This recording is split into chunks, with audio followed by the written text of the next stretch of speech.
Irmãos, nós estamos trabalhando uma série de palavras no tema derrubando os gigantes. Diga assim, derrubando os gigantes.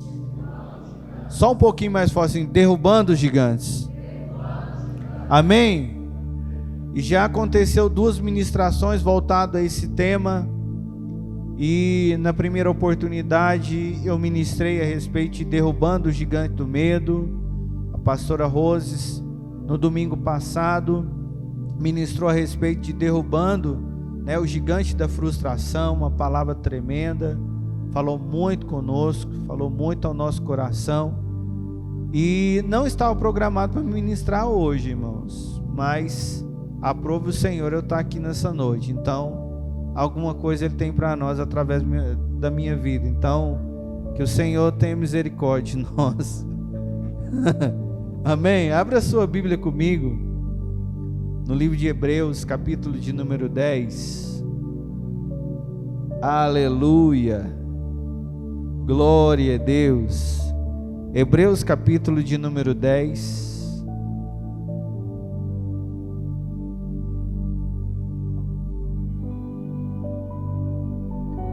Glória a Deus.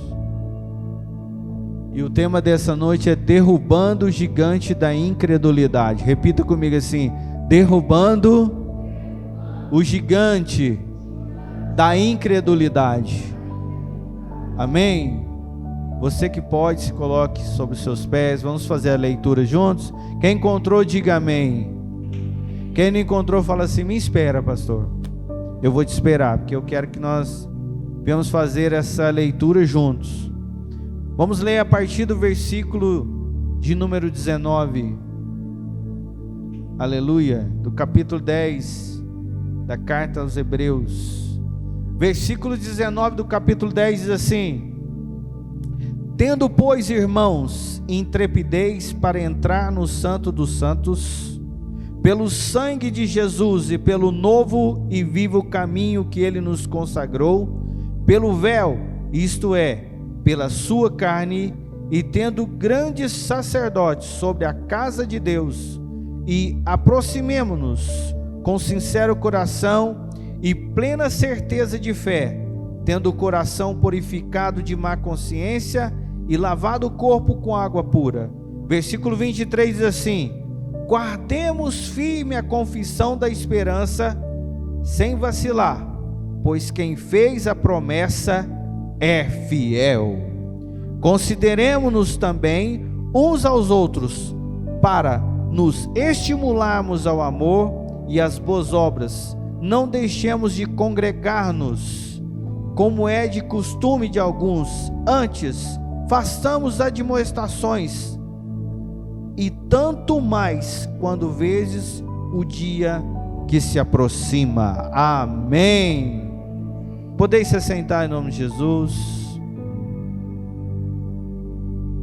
Eu quero trazer algo para o seu coração nessa noite, para o nosso coração como igreja, irmãos. Algo que nos assola muito, algo que o tempo todo tenta criar fortaleza em nossas mentes, ganhar força sobre aquilo que nós acreditamos e nos fazer pensar totalmente ao oposto do que o Senhor prometeu para a sua igreja. E esse mal se chama incredulidade. Diga assim, incredulidade. E eu quero dizer algo para você: para vencer a incredulidade, temos que agir totalmente ao oposto do que ela apresenta. Porque o incrédulo, ele não acredita. O incrédulo, ele não confia. O incrédulo, ele não tem esperança. Ou na verdade ele não vê esperança em ninguém também. E isso é muito complicado quando a pessoa chega nesse estado de não ver esperança em ninguém, de transformação, e nem acreditar que essa pessoa possa mudar. A incredulidade, ela tem essa força, e ela emprega essa força sobre a nossa mente e sobre o nosso coração. Acaba se tornando uma guerra espiritual muito acirrada, porque na verdade a própria palavra do Senhor, em capítulo 11, no versículo 6 de Hebreu, fala que sem fé nós não podemos agradar ao Senhor. E a fé é o oposto da incredulidade. Viver pela fé não é viver pelo que nós estamos vendo, não é viver o momento qual está acontecendo, mas sim esperar em Deus. A nossa esperança, ela se baseia nas promessas divinas, e para nós estarmos integrados às promessas divinas, nós precisamos estar integrados àquele que é a palavra. Diga assim: Jesus. Amém? Então, a fé é o oposto. Diga assim: a fé é o oposto da incredulidade. Amém? E a incredulidade, ela se torna uma barreira para compreendermos o que o Senhor tem para nós. E de fato, a incredulidade, ela se torna uma muralha. A incredulidade, ela se torna uma barreira quase intransponível quando você se entrega a ela, porque você deixa de acreditar em primeiro lugar na palavra do Senhor, e nós nos firmamos na palavra. A nossa defesa de fé é na palavra do Senhor, é isso que nós defendemos, é isso que nós acreditamos. E aqui a demonstração segundo a palavra do Senhor é: fique firme. E essa é a chave para essa noite. Fique firme. Você pode olhar para essa pessoa que está do seu lado e dizer assim para ela assim: meu irmão, fique firme. Ou melhor dizendo, diga assim: permaneça firme. Amém? Porque em todo tempo é o que o Senhor Jesus, Ele emprega segundo a sua palavra, é para que venhamos ficar firmes, convictos na fé. E se nós não formos convictos na fé, segundo a palavra do Senhor, irmão, nós vamos naufragar. Nós não vamos chegar a lugar nenhum. Nós vamos caminhar e vamos cansar. Vamos correr, vamos fadigar. Por quê? Porque é uma maldição em usar a nossa própria força. Eu até citei no domingo retrasado que eu ministrei. Eu falei que para mim mesmo, que eu não quero dirigir mais essa igreja. Eu prefiro que o Santo Espírito de Deus dirija essa igreja. Ele que me impulsione, Ele que me dirige, Ele que me dê estratégia. Porque quando nós buscamos as nossas próprias estratégias, andamos pelo nosso braço forte, a Bíblia diz que a única coisa que nós atraímos é maldição.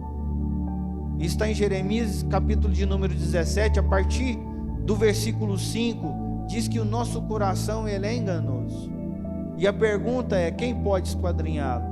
O único que pode esquadrinhar o nosso coração é o Senhor. Ele conhece o nosso coração. Mas o que me chama mais atenção é que nós temos que tomar muito cuidado com o nosso coração, porque é dele que procede o bem e o mal. É dele que procede a vida ou a morte. Então, se nós não guardarmos o nosso coração, nós estamos perdendo aquilo que é um altar para Deus. E o nosso coração se torna esse altar para Deus. Porque a própria palavra do Senhor diz que a herança está para aqueles que têm um coração limpo. Diga assim para si mesmo: coração limpo. Bate seu peito e fala assim: coração limpo, puro. E irmão, por nós mesmos nós não conseguimos limpar toda a sujeira que há no nosso coração e toda a impureza que há no nosso coração. Nós não temos essa autoridade, mas tem alguém que tem essa autoridade, e hoje ele é esse agente de transformação, o Espírito Santo de Deus. E nós temos sim que permitir que o Espírito Santo de Deus tome o nosso coração por completo. Nós não podemos deixar reservas em nosso coração. Sabe por quê? Porque se nós permitirmos que haja alguma reserva da parte do nosso coração, nós vamos começar a fazer da forma que nós achamos. A Bíblia não se baseia no achismo, a Bíblia se baseia naquele que tem fé. Amém? A Bíblia se baseia naquele que acredita, que crê no Filho de Deus, no Senhor Jesus Cristo, o nosso Senhor e o nosso Salvador. Amém? Olha, a incredulidade, ela nos leva a duvidar de tudo que é promessa da parte de Deus. E é fato, irmão, é fato. Tudo que for promessa da parte do Senhor, você vai começar a duvidar. E eu quero dizer que o pior inimigo da fé é o tempo. Eu quero falar de tempo com você nessa noite, porque nós gostamos muito de uma voz profética a favor da nossa vida. Quem não gosta, né? De uma profecia, algo que esquenta, aquece o seu coração ali, você fala: meu Deus, olha a promessa que Deus me deu, usou aquele homem de Deus para trazer isso, olha essa promessa que está nessa palavra, e eu tomo posse. Nós não gostamos de falar isso, e eu tomo posse dessa palavra, não gostamos, né? Batemos na palavra, eu tomo posse, Senhor, dessa palavra.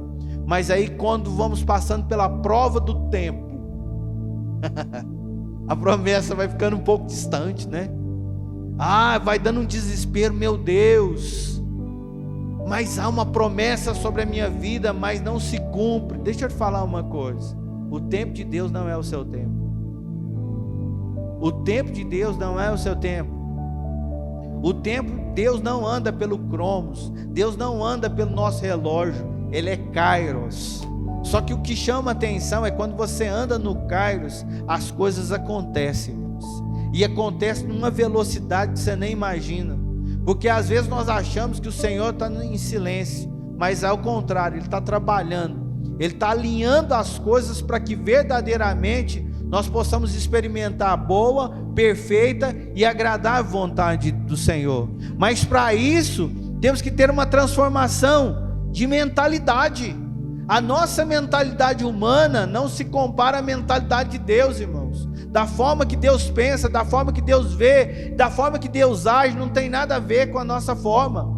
E às vezes nós queremos levar dessa forma, é onde a incredulidade toma posse, é onde esse espírito maligno toma a nossa mente, cria fortaleza no nosso coração, impedindo que verdadeiramente a palavra nos transforme plenamente. E eu quero te dizer uma coisa: se nós não vivemos a plenitude da palavra do Senhor, jamais nós vamos experimentar das grandes promessas. Mas nós precisamos nos entregar por completo. Diga assim: por completo, sem reserva. Nós gostamos de ter sempre uma reserva. Quem gosta de reserva? Quem acredita na reserva? Aí o Senhor tira tudo e fala assim: agora eu faço. Porque com a sua reserva você diria para si mesmo: foi eu que fiz, foi eu que fiz acontecer. Eu estou assistindo por etapa a história de George Foreman, aquele boxeador famoso, e o que me chamou a atenção foi que a mãe dele era cristã, e sempre ensinou ele a guardar os preceitos cristãos. E quando ele viu que pela força do seu braço, porque ele tinha um soco muito forte, irmãos, ele nocauteava as pessoas de uma forma muito rápida, só que ele tomou uma lição muito forte no ringue, porque Muhammad Ali o desafiou, e em ascensão, ele já campeão mundial, e ele falou: olha cara, você tem que tomar cuidado comigo no ringue, e fazendo chacota dele, ele foi para cima de Muhammad Ali pela força do braço, enquanto Ali usou de estratégia, e demorou mais tempo no ringue com ele começou a se cansar. Por quê? Porque ele definia tudo no primeiro round. Então o tempo foi consumindo a força dele, o tempo foi consumindo toda a estratégia que ele tinha de luta. E nós somos assim, irmão, quando nós entramos na barreira do tempo com o Senhor, quando Ele começa a estrategicamente tirar aquilo que a gente confiava, tirar aquilo que se tornou a nossa base. Não, eu acredito que Deus faz, eu acredito que eu tenho fé. Mas você tem fé porque tudo está favorável. Você olha para sua conta bancária, está uma beleza. Você olha tudo à sua volta, tudo está acontecendo da sua forma, do seu jeito, na sua estratégia. Mas quando o Senhor desvia um pouco aquilo que você estava fazendo, você fala: meu Deus, é o diabo. Não, irmão, é Deus te testando, é Deus te colocando na prova de tempo, é Deus mostrando que não é a sua reserva, mas é o que Ele tem reservado para você que vai fazer diferença. Nós gostamos da nossa reserva, mas Ele tem algo muito melhor reservado para você. Aleluia! Dá para você entender isso, irmão? Quer ver uma prova terrível igual a de Jó? E ele achava que ele tinha muito. Estou arrebentando, faço até sacrifício para os meus filhos, né? Perdeu o filho, perdeu tudo que tinha. E chegou um desespero tamanho. Tem gente que fala assim: eu quero ter a paciência de Jó. Que paciência, irmão? O cara pediu para morrer. cara pediu para tirar o dia dele do nascimento. Que paciência. Paciência se ele ficasse calado. Paciência se ele ficasse só zipou, falasse na hora certa. Falou que dá uma de vitimismo, o Senhor mostrou para ele quem ele era. Falou, deixa eu te falar um negócio. Quando você nasceu, quando tudo estava preparado, antes de você nascer, eu já existia. Você não entendeu o propósito aqui, não? O propósito é o seguinte: eu quero te mostrar que a sua casa não se compara à glória da segunda casa. Mas vamos pegar, teve morrendo que Jó, irmão, agiu por incredulidade. Mas no final ele começa a dizer: olha, eu conheci o Senhor de falar, eu ouvia falar muito, mas agora eu conheço o Senhor face a face. É totalmente diferente, irmão, quando a gente começa a falar face a face com o Senhor, e Ele começa a se revelar para você, porque nós andamos muito pelas nossas estratégias. Eu lembro certa feita, ouvindo uma ministração de Júlio de Oliveira, ele falou assim: até quando a igreja vai correr atrás de mais uma estratégia, de mais uma apostila, de mais uma conferência? E nós somos assim, irmão, nós achamos que a conferência vai fazer diferença, e depois que ela acaba? Estamos aí às portas de uma conferência da Luz para os Povos. Será que você vai ter fé suficiente para vencer depois o embate que a incredulidade vai te atacar, depois de todas as palavras que nós vamos ouvir? Será que você vai reter toda aquela informação, e depois de reter, você vai praticar? Porque a Bíblia diz que enganoso é o homem que pensa que ser só um bom ouvinte já basta. Ele tem que praticar. Irmão, eu quero te falar uma coisa: nunca houve uma geração nos últimos tempos que tem tanta informação como nós temos. Mas nunca houve também uma geração que tem tão pouca intimidade com o Espírito Santo como agora. Os nossos cultos têm deixado o Espírito Santo lá fora, enquanto ele quer entrar para dentro. Eu fiquei muito feliz do início desse culto ter sido um convite a chamar o Espírito Santo para que ele dirija esse culto, para que ele dirija esse louvor, para que ele dirija essa igreja local. E eu acho que é isso. Quando nós entregamos plenamente ao Espírito Santo de Deus, a incredulidade cai por terra. Porque o Espírito Santo de Deus, quando ele age plenamente em nosso coração e blinda nossa mente, aleluia, nós não temos lugar a não ser para Ele, aleluia. Tudo para Ele, tudo por Ele, foi feito todas as coisas. Se você hoje usufrui de um dom que Ele te concebeu, de um talento, de uma profissão a qual você exerce, olha para o céu e diga: obrigado, Jesus, porque é Ele que te muniu. E às vezes nós não acreditamos nisso. Nós não acreditamos nem que há um Deus acima de todos os deuses. Às vezes nós recorremos ainda a um Deus, e o Deus de maior fama no nosso meio ainda é Mamon. Ainda é Ele que nos tira a paz. Ainda é Ele que nos leva a acreditar mais nele do que no Senhor. E isso é incredulidade, meu irmão. E eu quero te falar algo muito sério. Preste bem atenção. Enquanto a fé nos leva a termos a esperança acerca das promessas divinas, a incredulidade se torna um empecilho para a salvação e um relacionamento íntimo com Deus. Quero repetir: a incredulidade se torna um empecilho para a salvação e um relacionamento íntimo com Deus. Eu quero falar de salvação aqui nessa noite.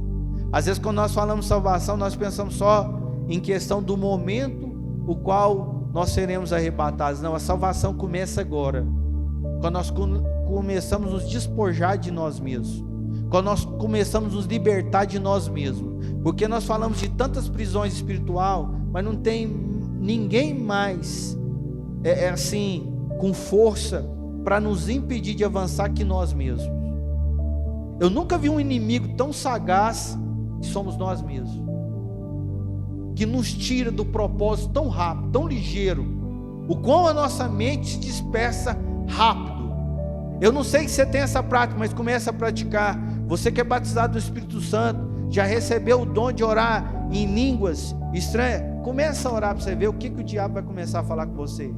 Para que você está fazendo isso? Você não entende nada do que você está fazendo. Justamente é para que você não entenda nada, é para que a sua mente se torne infrutífera, mas que o Espírito Santo de Deus comece a organizar tudo aqui dentro. Porque se a nossa mente ela entendesse alguma coisa, ela ia dar uma opinião, ia falar: não ora assim não. Porque quando nós oramos na nossa língua nativa, nós começamos a dar opinião para Deus o que fazer, sim ou não? Ô Senhor, me dá isso, ô Senhor, me dá aquilo. Ele fala: não é isso que você está precisando agora, não é isso que você precisa, não é isso que você necessita, não é esse estágio agora, porque você quer pular etapa. Somos assim ou não somos? A nossa mente é assim ou não é?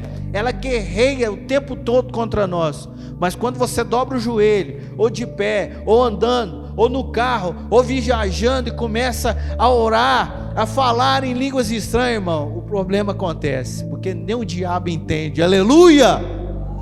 E aí, irmão, como que a incredulidade vai entrar no meio disso?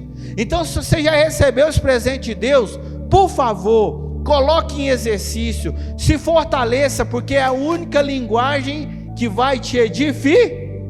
Ela não edifica a igreja, mas ela vai edificar você. Então coloque isso em prática, manda a incredulidade embora, porque é ela que nos impede, irmão. Isso não é modinha, orar em línguas não é modinha. Você ganhou uma linguagem para que verdadeiramente os dons espirituais aflorem através de você. Amém? O novo de Deus só se manifestará genuinamente em nossa vida quando permitirmos que o Espírito Santo de Deus ministre em nossa mente e coração, e a vida dele em nós. Deixa eu falar algo para você, deixa eu repetir isso aqui bem devagar. O Espírito Santo, ele precisa ministrar na sua mente e no seu coração a vida dele. Você precisa da liberdade para que ele tome a sua mente, tome o seu coração e te direcione. Porque quando nós andamos direcionados pelo Espírito Santo de Deus, irmão, coitado do diabo, ele não pode te parar. Em primeiro lugar, ele não vai entender nada que você está fazendo, porque na verdade, quando nós começamos a falar ou fazer aquilo que Deus está nos direcionando, é o oposto que a nossa carne queria. Eu não sei se você percebeu isso, mas quando nós começamos a entrar no propósito, se alinhar à vontade de Deus, nós começamos a fazer tudo ao contrário. Você acorda de manhã e fala assim: eu não quero orar, mas seu Espírito fala assim: mas nós vamos orar. É assim ou não é? Nem vou seguir essa leitura não, eu já estou uns 3 dias atrasado, não vou mexer com isso mais não. O seu Espírito fala assim: então hoje você vai ler os atrasados e colocar ainda a sua leitura em dia. Você sabe por quê?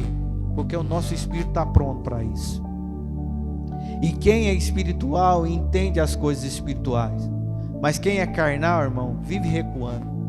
Sim ou não? Quem é carnal não entende por que ele cai tanto, porque se ele fosse espiritual, ele entendia que você pode cair, o justo pode cair, mas que o Senhor vai colocar ele sempre de pé. Então, eu quero te falar uma coisa, nessa noite, com toda sinceridade: até que ponto você está preparado para cair e levantar? Porque todos nós queremos permanecer de pé, sim ou não? Mas uma das virtudes de um grande guerreiro não é só bater, é aprender a cair e levantar. Eu gosto muito de boxe, irmão, que é uma luta, muita gente acha que é violenta, mas ela é muito estratégia. E um dia eu achei muito bacana o que um boxeador falou. Ele falou assim: quem gosta de luta, vem para o ringue, porque aqui são guerreiros que sabem o que estão fazendo. E um boxeador, ele treina mais a resistência de apanhar do que bater. É muito interessante isso. Nós queremos bater, sim ou não? Nós gostamos de afirmar: pisa na cabeça do diabo, não é assim que nós falamos, né? Deus me deu autoridade. A autoridade é dele, irmão. Você não vigia para você ver não, né? Você não segura a sua língua, os seus olhos, os seus ouvidos para você ver onde vai parar. Você pisa na cabeça do diabo, né? A nossa autoridade é regida por aquele que é Senhor e Salvador da nossa vida. Se Ele está conosco, é Ele que está à frente da batalha. É Ele que vai solar ele. Sim ou não? Nós estamos levantando como um exército dele nessa terra.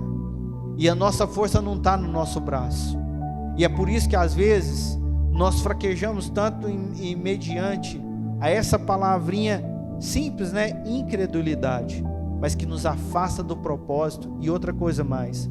João 3,16, a afirmativa é aqui: aquele que acreditar no Filho de Deus vai viver eternamente. Você pode repetir isso comigo? Diga assim, ó: Deus amou o mundo de tal maneira que deu seu Filho unigênito, para todo aquele que nele crê não pereça, mas tenha a vida eterna. Amém? Dê uma salva de palmas para o Senhor Jesus, que Ele merece. Deixa eu trazer algo para o seu coração aqui nessa noite, só para te deixar alerta. Abra sua Bíblia em Provérbios 4. Vamos ler só o versículo 23, só para você entender o que nós precisamos guardar. Amém? Provérbios capítulo de número 4, versículo de número 23. Diz assim: sobretudo o que deve se guardar, guarda o coração, porque dele procedem as fontes da vida. Deus, é interessante que o Senhor fala assim, ó, Ele até nos alerta em relação à língua, mas Ele manda guardar o coração, porque ele pode se tornar fonte de vida ou fonte de morte. Por isso que nós temos que ter muita cautela, porque quando nós erramos em guardar o nosso coração, nós já perdemos a batalha. Enganoso é ele, e ele é corrupto. Ele se inclina muito rápido à nossa própria vontade. Amém? Quer dizer, uma descrição na Bíblia a respeito de Deus é que Ele é amor. Diga assim, amor. E quando deixamos de acreditar, perdemos a oportunidade de receber o melhor de Deus, o seu imenso amor por nós, a sua misericórdia e a sua graça. Olha o que a incredulidade faz: é desacreditar no amor de um pai que dá o seu filho por amor da humanidade. Nós esquecemos disso muito rápido. O sacrifício do nosso Senhor e Salvador na cruz do Calvário por mim, por você e por toda a humanidade. Nós apagamos isso muito rápido da nossa mente. Isso deveria estar aguilhado em nosso coração. Sabe o que é um aguilhão? É um gancho que quando ele entra para sair, ele arranca tudo. Então não sai fácil. E a palavra do Senhor, ela tem que ser assim no nosso coração, guardar no nosso coração. O próprio Salmo 119 diz que nós precisamos guardar a palavra no nosso coração para não pecarmos contra Deus. Então entenda isso. Só guardando o nosso coração para não pecarmos contra o Senhor. Amém? Outra coisa mais. O engano de deixar o governo sobre o nosso coração é terrível. E eu quero te dizer algo nessa noite. Hoje se apregoa que podemos tudo, sim ou não? Deixa eu te lembrar uma coisa. Em Filipenses, capítulo de número 4, versículo 3, diz que nós podemos tudo naquele que nos fortalece. Mas hoje se apregou que o nosso eu pode, sim ou não? Que tem força. Que força? Qual que é a força que nós temos? A Bíblia só diz que nós somos fortes quando nós somos fracos. O Senhor faz questão de nos colocar num lugar sem saída nenhuma para esse seu escape. E aí é onde Ele mostra o quanto nós somos fracos, mas ao mesmo tempo propósito. E o propósito, irmãos, é voltado em amar. O propósito é andar pela graça. O propósito é andar pela misericórdia. E se você entender o que é misericórdia, você vai entender o que Jesus fez por nós e o que Ele continua fazendo para aqueles que creem. Amém? Eu quero falar algo para você. Que caminho nos leva à incredulidade? A incredulidade, ela nos leva à ansiedade, à desconfiança, à impiedade. Uau! Impiedade, pastor, sim. Impiedade fala da falta de amor a Deus e às coisas sagradas. Por isso que você vê pessoas blasfemando contra Deus e não sabendo o que elas estão fazendo. Nós temos que orar muito, irmão, pela igreja brasileira nos últimos dias e pelo nosso país. E eu nem vou entrar em detalhe aqui, porque todos assistiram o que aconteceu durante as semanas. Tem conselhos e mais conselhos de pastores que estão mandando cartas para Israel pedindo perdão, porque eles sabem o que ia atrás se levantar contra um país chamado Israel.